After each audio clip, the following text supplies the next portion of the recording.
Welcome to Customer Love Stories, a podcast where we investigate why certain brands are loved or not loved by their customers. I'm your host, Robi Ganguly, CEO and co-founder of Apptentive.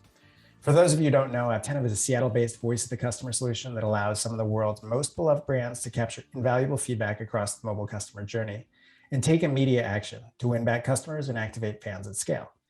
Today, I'm joined by Jeff Shulman, a professor at the UW. Now, that's a little bit of your title, but could you tell everybody who's listening and watching what your official title is? Yeah, it's a mouthful. So I'm the Marion B. Ingersoll Professor of Marketing here at the Foster School of Business, and we launched the Product Management Center, where we're a global hub for knowledge, community, and impact for product managers. And so I'm the founding director of the Product Management Center, which is amazing, right? Because it's amazing, A, that you created that out of nothing, that it exists, and B, that here in 2022. It's the first of its kind that's really like driving this forward, because product management is so crucial to today's world, right? Especially digital and software product management designs so many experiences. So it's really cool to have you join us to talk not really about software, but to talk about humans and to talk about human emotion around love and connection and fandom. So let's kick it off. You're joining us decked out in some gear. Yeah, some Seattle Sounders gear. And for those of you who can't see this because you're just listening, we've got an Xbox Sounders jersey, the full length, full sleeve jersey. And then we've got an awesome classic Seattle Sounders FC scarf that looks like it's probably been to CenturyLink multiple times, I'm gonna guess, in yes, cold weather. Has. So you're a fan of the Sounders. Why? Yeah. So you asked me to come decked out in what I'm the biggest fan of. And, I'm a fan of people, I'm a fan of products, but really when it comes down to it, the fan of the Sounders is, or the Chicago Bulls, but I didn't think that would go over so well here in Seattle. So I chose the Sounders to deck out my fandom. And, really it's about who I get to connect with in connection with the brand. If you're going to call it a brand, I call it, just a passion. It's more than a brand. It's really just about the people and about the connections that the Sounders have facilitated for me have been priceless.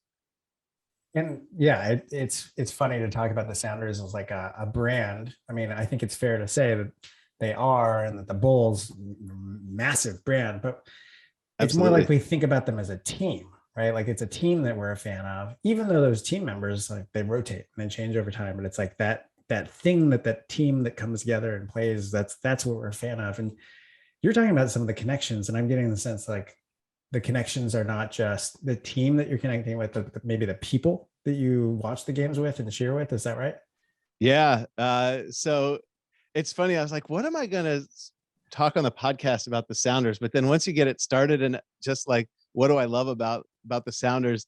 I have season tickets, and the people we sit with, I've seen grow from two people who were dating to now they're married to now they have a baby. And so it's just been phenomenal to see their lives change and grow, and being right there alongside it 18 times a year.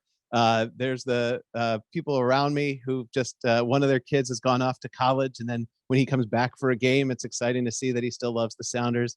And then it's my own growth and development, just taking my daughters to the games, or the matches, as I'm supposed to say, but taking my daughters, and gosh, I could go in my daughter. It was like one of the coolest things ever. My daughter got to put the ball on the stand for the opening ceremonies. So as the players came out, they selected her to deliver the match day ball. So yeah, I just have so many fond memories, and I continue to make them, about connecting with best friends, connecting with new friends and strangers, and my own family as well. We're going to go into a couple of these things because this is super interesting to me. Like, very cool. A couple of things that I'm picking up on are, for you, it's that like community that sits around you. So because you've opted into season tickets, you are trying to go to as many home games as you can, I would imagine, to get that investment. You're not buying them so you can sell them at a profit. You're buying them so you can go as often as possible. And because you're buying them to go as often as possible, then you have these committed relationships with other people who have made that same commitment. And then you're seeing them 18 times a year. And that's without even a postseason, which we've been fortunate around here in Seattle to have some pretty good postseasons recently, right? So you got 18 times a year with people, which strikes me as a lot, right? As we get older as humans, and then we have, obligations with work and family, seeing somebody 18 times a year is actually pretty unusual, even for close friends, it would feel like. So Yeah, that's right. And then year after year. And so it's actually sad. We've seen like Steve give up his tickets, and some other people give up their tickets. So there's a little bit of sadness that comes along with this as people move on to different stages of their lives. But yeah, it's a big commitment, and it's forged friendships with strangers, which I think is fantastic. yeah, yeah. And I think if you were to tell somebody the reason to be a season ticket holder for the Sounders is X, what would that be? Yeah, that's a good question. It's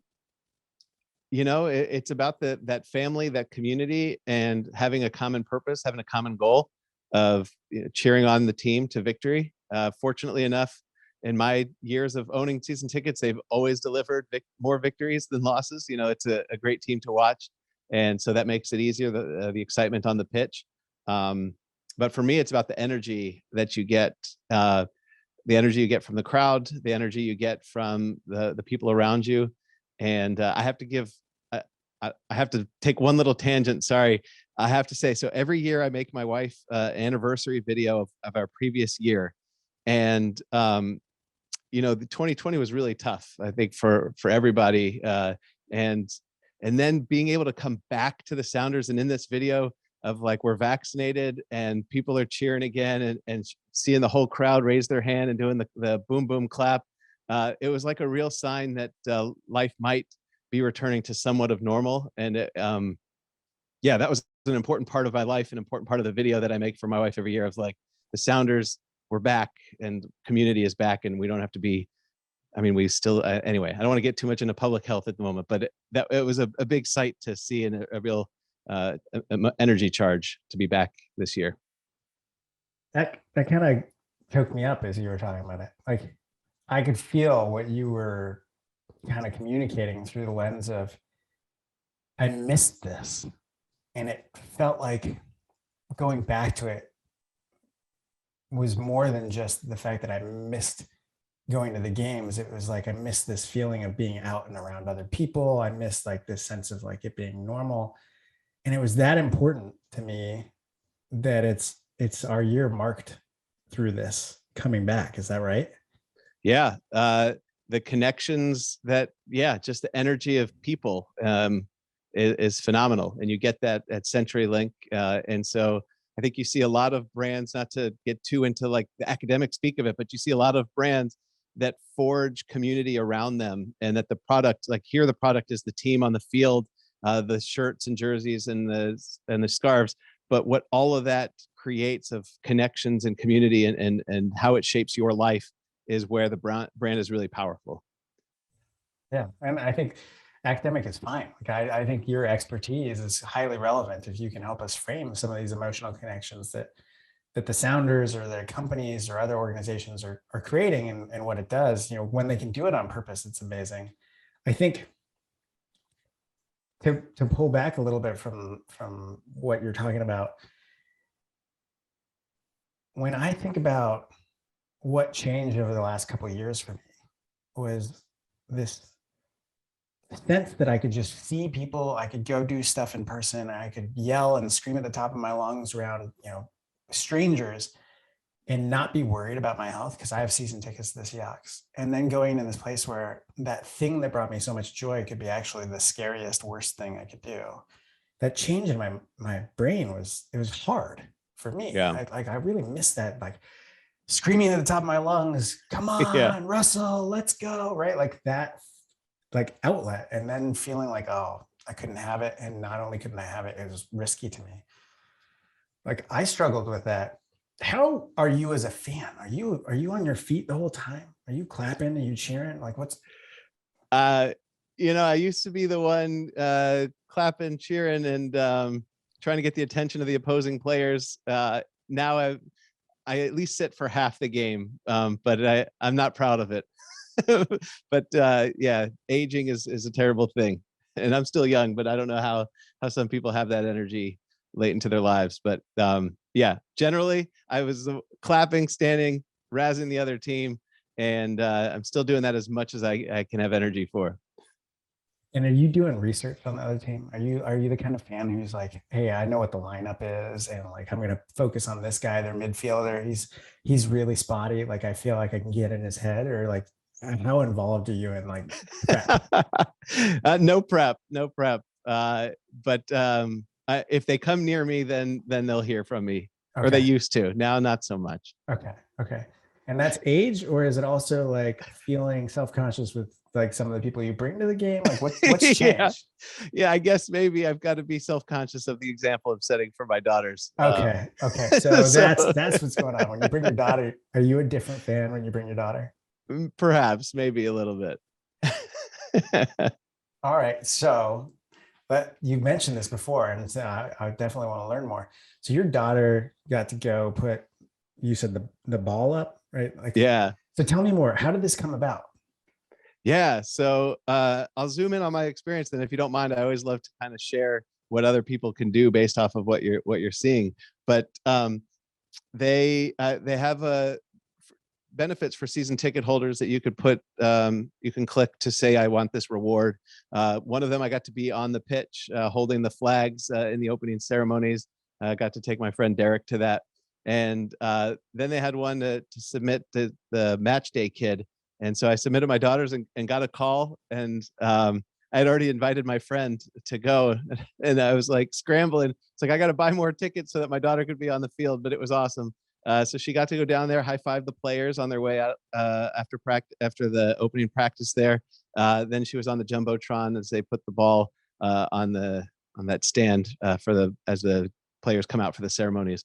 And kind of a takeaway is just like doing the little extra things. I know you can't do it at scale for absolutely everybody, but having opportunities to reward people and to engage them in a way that's meaningful, and that they'll remember for years. Like that's a really strong way to form a connection with a brand. Like I'll never forget the look on the proud face my daughter made as she was up there on the jumbotron, and I love it. I love it.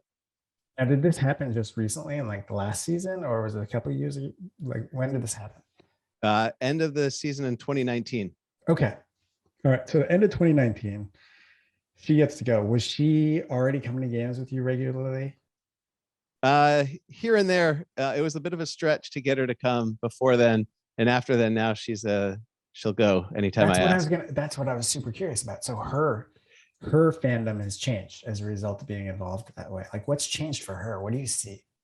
I think, every time she goes, there's like a connection of I was once on that jumbotron that we're all watching here as 30, 40,000 fans. So I think just memories are so powerful, right? And when you have a positive memory, which this is, and it's associated with the brand, then anytime there's a chance to remind us of that memory, you get that same positive association, like the where you are now. And so when she's there and that evokes the memory of, wow, I was here also on that jumbotron, it's really powerful. And then you seek that. You want to come back and relive that memory again, or be prompted Yeah. to think of that memory again. And has it changed like your relationship with the Sounders at all? Is that like, do you notice for yourself any shifts? It's hard to say because that was the last home match of the regular season before 2020 when everything fell apart. So, Yeah. and then I guess it in some way it has. So I took my daughters a lot more in 2021 than I did before. Okay. Okay. So that like how you think about attending a game and their involvement maybe has shifted as a result. Like for all of you, it's kind of changed what the family dynamic around going to the games is. It's not like, oh, dad's going to the game. It's more like, hey, we're going to the game. Yeah, there's a lot more taking them to the games than there used to be, which is also correlated to my sitting down for half the games now Yeah. instead of. Yeah. So pre bringing daughters to the game, what's the craziest thing you did as a fan? There was one moment where I said something to one of the players as he was doing a throw in. He threw it in. This is the opposing team. he threw it in, the person kicked it back to him, and he scored a goal, and he came back to our area and put his finger to his lips and No, shushed us. So no, you inspired a goal. I don't like to say it that way. I inspired taunting. I think he was going to score the goal no matter what. That's the only way I sleep at night. I came back and you shushed you. Wow, that is. Yeah. I I don't think I've had that since college, and I went to a really small college. So when we went to games and cheered, it was like maybe 100 of us in the audience. So it wasn't that big of a deal. But wow, that's actually quite cool because like you go from a fan in a stadium that like typically what is the occupancy during Sounders matches? 40,000? I think about that. Yeah. Yeah, so you got 40,000 people screaming in green, and you got the attention of a player enough to come back and be like, shh. It's legendary around our seats. People will harass me and remind me about that each time we reconnect. All right, so that's legendary. Do people still bring it up with your daughters around? Sometimes, yeah. Okay. And how red do you get? Like on a scale of 1 to red, I would say right now you're looking at about a little 3. Like when you are faced in front of your daughters with the kind of fandom that you sometimes exhibit, like are you like, yeah, that's your dad, or you're like, oh, maybe don't do that? Well, fortunately, nobody remembers what I said, and I don't remember what I said. So all that's remembered is that I got shushed, and that's okay. My daughters can know that. That's convenient that you don't remember. That's awesome. Yeah. Another great story for you, since we're just shooting back, if that's all right. Oh yeah, this is exactly what I'm here for. I teach MBA students here at the Foster School of Business, and I teach in the evening MBA program, so people could be working while they're also learning. And it turned out that the line judge was my student, and so, so the people around us were screaming at him. And then I had to decide the next day when I see everybody in class, like, who's going to move first? Like, is he going to be like, hey, my professor, I saw him in a different light, or am I going to say I saw my student out on the field in a different light, making a bad call? So yeah, I don't know where to go with that one, but except for that was an awkward next day of class. Well, I think it's interesting because so much of the idea around the conversations we're having here in this podcast and the things that I'm interested in are what you do when you're emotionally connected, right? What you do when you're emotionally connected to a company, to people, to a team.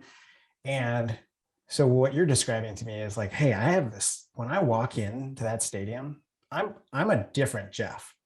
I am the Sounders army, like I am the faithful, right? Like I am here to make this team win and be a part of it. And I'm going to do everything that's necessary, including being mad at the opposing team, me upset at the line judges when they like definitely make stupid calls that were not correct. Like that's the Jeff I'm wearing. And then you like walk out and you show up at the Foster School of Business the next day and you're like, I'm a different Jeff.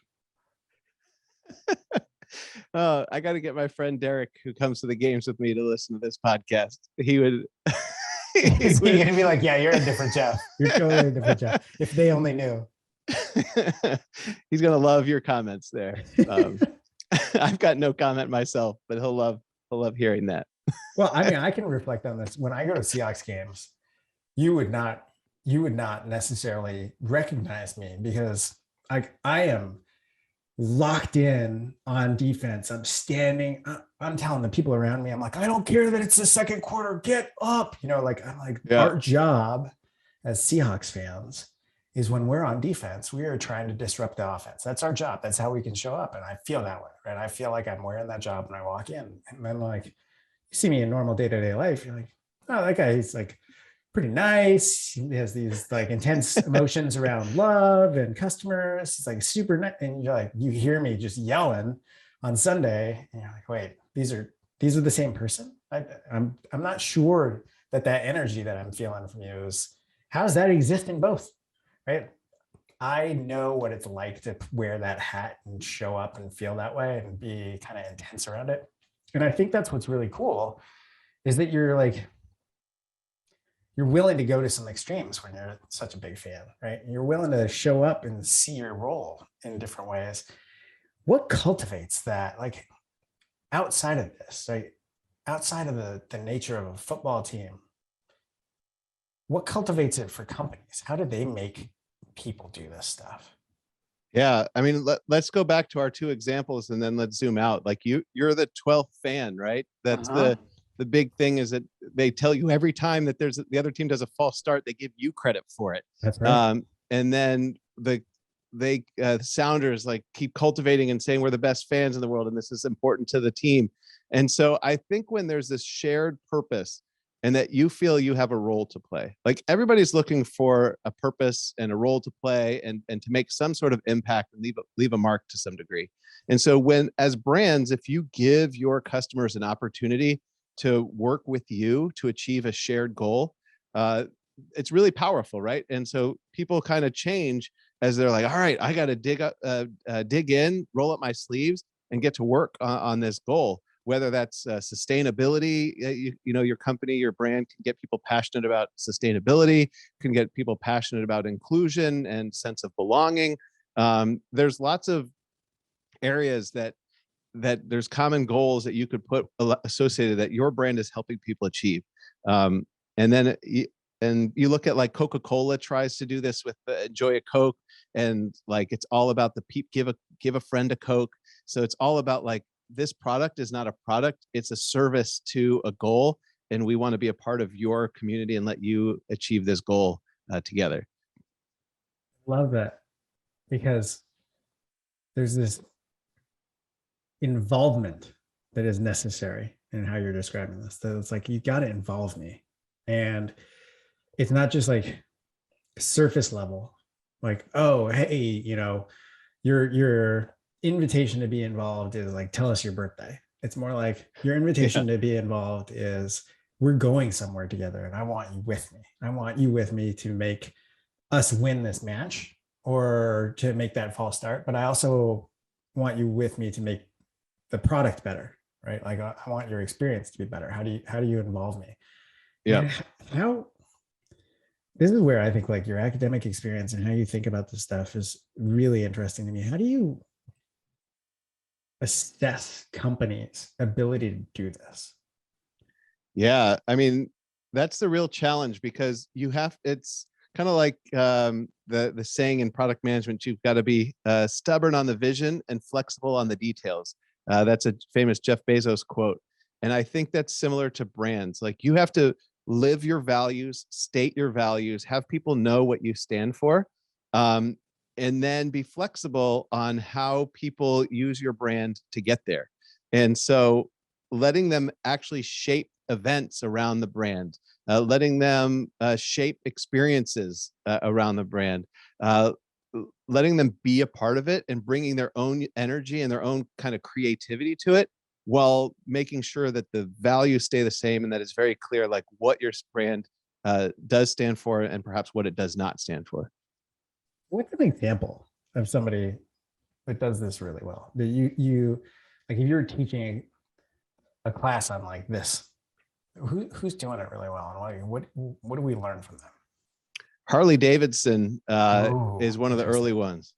That's well recognized as just a phenomenally passionate fanatic. You know, they're fans of Harley Davidson, and it goes down to the Harleys, it goes to the clothes, but it's very similar to the Sounders. You know, stoking opportunities for people to get together with their bikes, inviting them to modify their bikes and show that off, and just be a part of something that's more than just, hey, I sold you a product and now go do what you want with it, but let's build a community around this product and shared experiences and connections. You know, it's got an attitude, right? It's got an edge. It's a counterculture. It's not mainstream. And yet people on the mainstream, it's kind of like the Sounders, right? You could be a different person. So you could be in the boardroom, you could be in your suit and buttoned up. And then when you get on your bike, you get to be a Harley rider. And so it's very similar to the Sounders and the Seahawks, where when you're associating with this brand, when you're getting on this brand, you could be something different than you are at any time.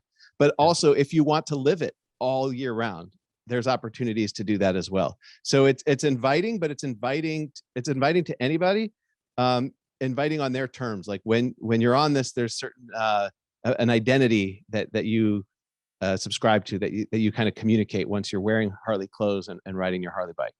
I love that. Right there is there's this sense of identity.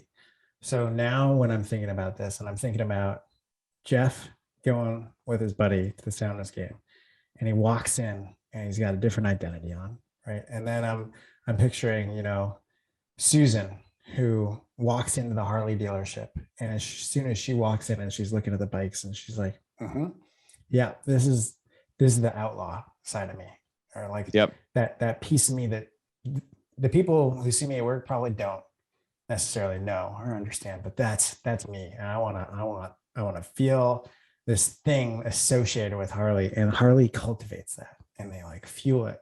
And it's incumbent on them to continue making you feel that way, to like reinforce that identity. What's it like when an organization does that authentically versus not? Yeah. It's funny because it's just like, as you said, screaming at the opposing fan. Like if you're trying to get fanatics, you have to be careful because they could turn on you very quickly, right?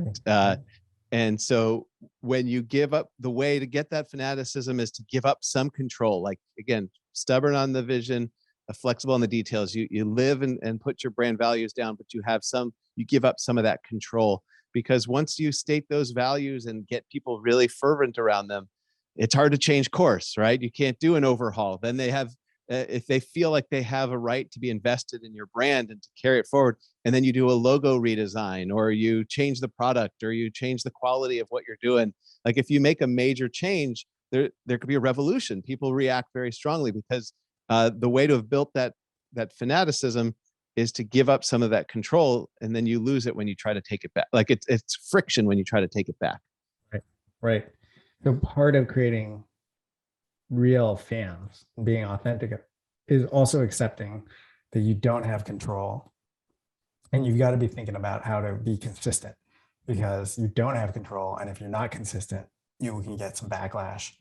And even if you are consistent, you will get potentially some backlash. So why do you as a fan break up with a company? Like what makes somebody lose you?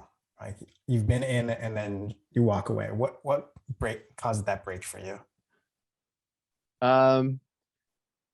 When you stop living your values, when you either stop living your values or you disrespect, like you show that you don't care about someone as much as, we build up this mindset that you care about us, and that Seahawks need you, Sounders need me. Seahawks could need me if you take me to a game sometime. We might have to do a ticket swap. Oh, we should totally do that. That's a great idea. See the other Robi, see the other Jeff. Oh yeah, totally.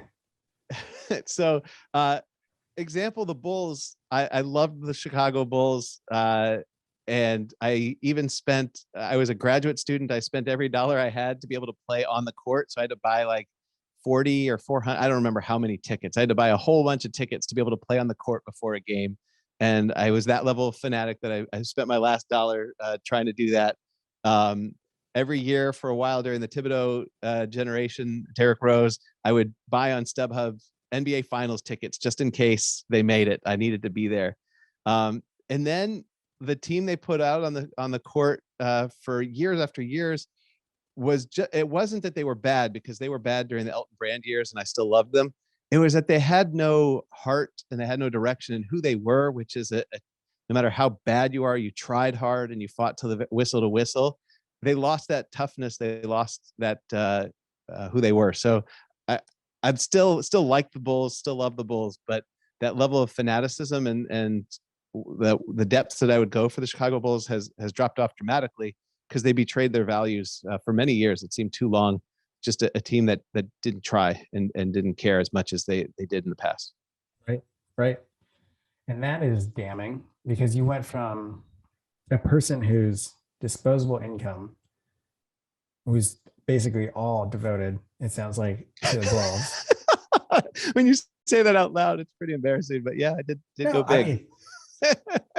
I think this is what it's like to be a fan. I mean, I Yeah. really like the whole thing about being a fan is that you will do things that seem ridiculous to people who are not fans, right? And that's what brands, that's what companies, that's what teams want. They want to cultivate that. They would like to be special, I think, in your mind. So they had been successful, right? They recruited you. They said, come, spend more time with us, spend more money with us. We'll give you better experiences. And you were happy to do it. But then by consistently showing up differently, the product on the court was not the product you had grown to love, and it wasn't showing up consistently with the effort that you desired. You felt like they were not fulfilling the commitment back to you. You're like, hey, I will give you everything I can, but if you're not going to do it, what's the point, right? Yeah, and they would raise ticket prices every year, even though the product was getting worse and worse. And yeah, it didn't feel like what it was. Yeah, yeah. What's an example of a company who's done this? I mean, so the Bulls, to be clear, are definitely a for-profit organization, but Yeah. like let's think about, have you had a company that you've broken up with where you're like, man, they just really failed me. I was super loyal, but they messed up. You know, it's funny because I could give you sports examples from every sport, and college football. My Northwestern Wildcats, never give up on them in football. But I have not, me personally, I have not connected with a product or a service that has values that inspire me to feel a sense of ownership or a sense of loyalty. I have an iPhone, but I'm not. Apple's another company that's really great at getting people to just love Apple and swear by Apple no matter what they do. I'm not one of them. Trying to think of what other products or services I use that are related to groups that are passionate about it, but I can't No, really think of any. well, and I think that this is to me, it's also telling, right? Because I think the way we show up, the passions we feel, the strength of those passions, etc. Like each of us are different, right? And so for you, it sounds like, hey, these team oriented, people oriented, like that's where you get behind it. But for you, organizations, companies, maybe not as much. Maybe they're not pulling you in as much, and you don't really expect that of them. Do you think some of that has to do with the fact that you're always studying businesses? You're always It's a thinking good about the question. ways in which that they like manipulate consumer emotion. Uh, that's a good question. I think it's just, to be perfectly honest, it's just a matter of this, as I said, with this shared goal, right? And this, there Mhm. hasn't been a brand or a company that has put out a shared goal that makes me feel like I'm a part of something bigger and that I am. Yeah, I think that's really it, right? And then as you talked about identities, right? I don't, there's no like watch brand or clothing brand or technology brand that I feel like I need or that I've tried to use to communicate who I am. Uh, and so I think that's really what it is that there's nothing that I've needed to communicate who I am. There's nothing that I've felt like I'm fully a part of and pushing it forward, except for, as we've said, sports. Yep. Yep. And that makes sense. I mean, to me, there are lots of reasons for us to like go all in on a person or an organization or a company, but there's lots of evidence that it's not really for us, right? That it's not necessarily invested in the same things that we want. And so when you're saying, hey, I want to be on this journey together, I want to be part of this, it's hard to see that, right? It's pretty challenging. Like, how could you imagine, like, have you seen cases of this where like a company has made you feel like they're at least trying to communicate it and bring you along, or do you have advice that you, as a person who studies companies and their marketing strategies, there are examples of like overtures that seem to be working or seem to be positive? Tesla is another one, Yep. where you feel, and for many years I wanted a Tesla, so I would jokingly ask my students, "Hey, if you ever make it big, come back and remember me and get me that Tesla." Um, so that never happened. And And then now my life stage is that I don't need a Tesla, given I have two kids that need to go place to place. So Tesla is the closest I ever got. I wanted to be a part of that Tesla community, wanted to be a part of that more sustainable future, but still with the excitement and speed of modern technology. And so there's an element to Tesla that was there if I could have afforded it when I had it. That's super interesting. So it was like transitory for you. You're like, hey, at this stage of my life, what they stand for is, I think I picked up on sustainability and performance.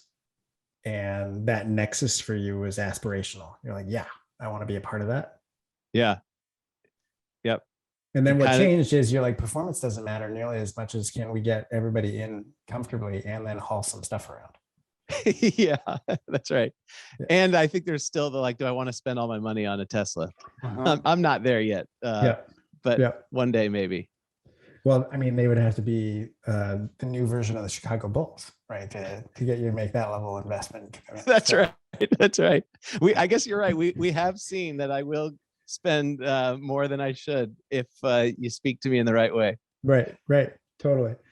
But I think it'd be a fun thought exercise for you to be like, what would they have to do to actually get me to that place? Like, yeah, it'd be wild, right? It'd be super interesting for you because given your framework around this. So, again, thinking about this from the perspective of businesses, what did fandom do for the bottom line of the Bulls and the Sounders with respect to you? Like, what is it worth to them? Yeah, I mean, you look at the Chicago Bulls and they had a record run of sellouts, as other teams were playing in half-empty arenas, even if they were doing well. You're the Bulls with losing season after losing season and still selling out because it was and they had at the time one of the biggest arenas in the NBA. And so getting somebody to feel invested, to feel like giving you their money is the way that they could achieve what they're needing in life, whether it's a shared goal like sustainability, shared goal like victory, or just a shared sense of community. So it's really powerful. And it's not powerful just from a bottom line perspective in the sense, like you used the word manipulation earlier, building a brand that people love and that people feel accomplished with. If you do it right and it's authentic, it's both good for the bottom line and good for the customer. So it's not manipulative to have somebody feel that they have a stake in this future and to feel like they're connecting with other human beings because of your product or service. That's actually a good thing. And so an earlier question you had is like authentic versus non-authentic. Like if your sole purpose is to find a way to get people to be fans so that you could get money from them, generally speaking, people could see through that. And so the best brands are authentic and they make products that people love and they create opportunities and connections and communities that people love. And they do it because it's the right thing for their customers who they've fallen in love with. And collectively that mutual love is going to make money and it's going to help customers feel more connected, and satisfy their needs. But you can't start from let me make money off of them and how do I do it? Let me make them fans somehow. I still agree because you can see people playing it, right? You can see when people are trying to do this. They're trying to show up and be authentic and they're trying to be like, we're super special. And I mean, dozens of CPG companies who spin off a new brand with a new name. And they're like, yeah, people are going to feel a different way about this because we're telling the story. But within 2, 3, 4 years, it wasn't authentic. They're trying to bring it back into the fold. They're like, we're just trying to sell more Kleenex, right? Like, yeah. So then there wasn't a true like thing to fall for, right? There wasn't a true, this stands for something and I'm falling for it and I've got this really strong connection. And I think that is such a failure because you can't act like you care, but not care. You have to actually care first. And people will come around. Yeah. And that's where, again, sorry to keep hitting the same quote, but that's where the stubborn on the vision, flexible on the details. Like if I personally think that if you go where you believe is right, then people will follow if you give them agency on how they work with you to get to what's right. And so if you are, hey, let me put my finger in the wind and build a brand around what people want, and who wants it is based off of who's most profitable, it's not going to be as effective as if your organization has some values that is important, that they're ready to live, that they're ready to commit to when it gets hard. And then those values, and invite people in on how do we achieve these values. That's where the magic happens in my mind. Yeah. And it does feel like magic when it really works, right? Like it just kind of seems effortless and seamless in a bunch of ways. It could seem that way from the outside. As you know, there's still a lot of listening to your customers about how they want to get to that vision that you've been stubborn on, how they want to get to those outcomes that you see possible. There's still a lot of work, but the output is magic. Just seeing kind of obsession over what you've done, and agency, and feeling involved. And when people like Apptentive, when they wear that shirt, not because it's at the bottom of the laundry pile, but because they're proud to wear your brand, like that's got to be a really exciting day. Yeah, right. Yeah, our good friend Red, right? Red leads sales here at Apptentive, and you have gotten to know each other, and he just wears, the customer love heart on his sleeve, literally, figuratively, right? He wants to be a part of it, and it's amazing, right? Because then it grows, right? It grows because he owns that, and then he makes that a part of his persona. So it's really powerful. I got to put more love on Red. So for those listening, Red works at Apptentive. He's also on the founding advisory board for the Product Management Center. And this goes back to what we talked about authenticity. Yeah. Like Red, we have our own podcast that he started that Apptentive supports. And he didn't do it because he's like, hey, we could make a buck for Apptentive, or I could get new connections. He just lived it in service to other people. And for a while, there's 10 listeners, there's 30 listeners, there's 50 listeners, but he didn't care as long as he made 10 people happy, 10 people better at their job of product management. And he just kept doing it. And now we turn on, he shows up for an hour, and we have thousands of people listening. And so the commitment that he had with expecting nothing in return is, I think, something brands and companies need to do as well. And it's hard because we're trained like make money. But really, when you do some things without expecting anything in return, that's where the connections really form. And that's where the people want to be a part of that and want to help you along the way. I really like that doing it without expecting something in return being a component of what really hits for you, what resonates. And it makes even more sense through that lens, like why sports teams can give you that sense, right? Like that they're trying to put out a good product, right? They're really trying to earn you cheering in the chairs, right? Like that's part and parcel of what it is. And so the things that they do are all fundamentally like in this direction of how do we keep you? How do we attract you? But it's not about in return. It's more about like, this is the whole job we have. Yep. And then since you're tying it back to sports, but this applies to brands in general, there was a researcher, I'm blanking on his name, but did research on rituals. And rituals really help form community and also help form attachment to a brand. So for Red, the ritual is every Tuesday at 4 p.m. he's going to show up and he's going to bring his show to the world. But for the Sounders, there's the rituals of the boom, boom, clap. There's the chants. And so Harley Davidson has the meetups and the rides across the country. Rituals really bind people together. And so for the brands out there, the people involved in brands, if you could form rituals around your brand, that's going to be strengthen the community and strengthen the fandom and the connections to it. That is super interesting. I love that you're bringing up rituals, because those rituals are things that you can do proactively. And then if people adopt them, then it's real, right? It's got resonance there. And so the boom, boom, clap, and like the whole group of, it's the supporters, right? The Sounders supporters that meet an hour before game, march to the match, and then they march to the match. That ritual is such a big component of like, it's not just the game, right? It's the hour and a half before, it's the being with the crowd, it's the, oh, you're passing out the sheets for the things that we're supposed to say, it's knowing what the chants are and being in that crowd.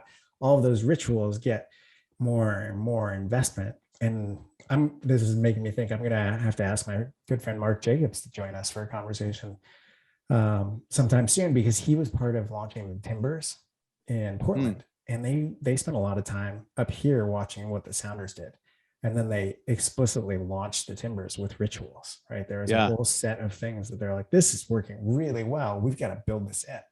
And so you can see now in their success that they've mimicked a lot of it, right? And as a result, you've got a really, really awesome,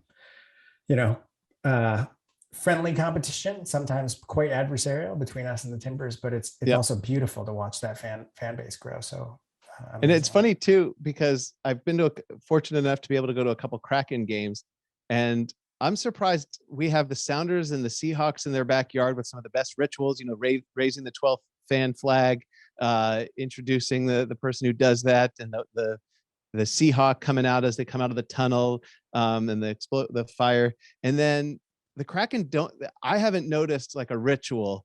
They have not gotten, and I think you see it as the team's not doing as well, the fans are also not showing up as they did in the opening night. And I think they got to, if they're listening, more rituals. I think it's really powerful to build community around rituals. I love this. I am definitely like in the synopsis for the show, we're like, what the Sounders and the Bulls can teach you as the Kraken, right? Because it's like the Bulls don't do this, the Sounders definitely do this. And I agree with you. I've been to one game so far, and I've already invested. I got a t-shirt, I got a hat, I got the sweater. I had to learn that it's called a sweater in hockey. It's not actually not a jersey, right? It's a sweater. It's because it's cool. But there's aspects of the rituals that are so far lacking, and they've got plenty of time to change. But I think it's a really salient point that's a place where they could invest in order to create more of that emotional connection. So, well, this has been awesome, and I want to be respectful of your time. We've had a wide-ranging conversation. I am taking a couple things away from this. One is the fact that there's this notion of identity that we bring to things we're a fan of, and that identity might even lead to you showing up differently, right? That when you walk in that building and you don't have your daughters with you, you might be a totally different Jeff Shulman than we see when you walk into the Foster School of Business, right? Like that's a different identity, and we'll see a different part of you. And that's really, it's cool. It's awesome. It makes a lot of sense, but it can be cultivated and reinforced so that somebody shows up on a Harley and it's like, yep, this is how I feel. Yeah. I think I'm taking that away. And then I'm taking away, this aspect of the journey, like being on the journey together. And I think that's really an interesting way of looking at it. And I feel it too, like when I'm involved and I think we're going somewhere together, like I'm really a lot more loyal. I'm much more likely to be fanatical and somebody who's going to say, oh, you gotta try this out. So that's awesome. Where can people find out more information about the program on product management that you've created and the work that you're doing at the Foster School of Business? Oh, wow. Thanks for asking. foster.uw.edu/product, or just Google the Product Management Center. We're out to enrich the lives of diverse product managers, empower them to enrich the lives of diverse audiences. So not just look at a narrow group of people who look like like most people in tech, but we want to both make a more diverse group in technology, and also have technology serve a broader audience. And then we want to provide employers the most trusted source for product management talent. So Google the Product Management Center and join us. Yeah, and we will include links in our show notes as well to all of these resources, so it's pretty easy. I want to thank everybody who tuned in to listen to this or watch our video, and got to see the awesome Sounders swag that you're rocking here, Jeff. And let you know that you can like and subscribe to this podcast and give us feedback, what you think and what you want to hear about next. But Jeff, really, really appreciate the conversation, and absolutely look forward to doing some ticket swaps and seeing what you're like at game day. Awesome. Sounds good. Thanks for the invitation to be here. Appreciate the conversation. For sure.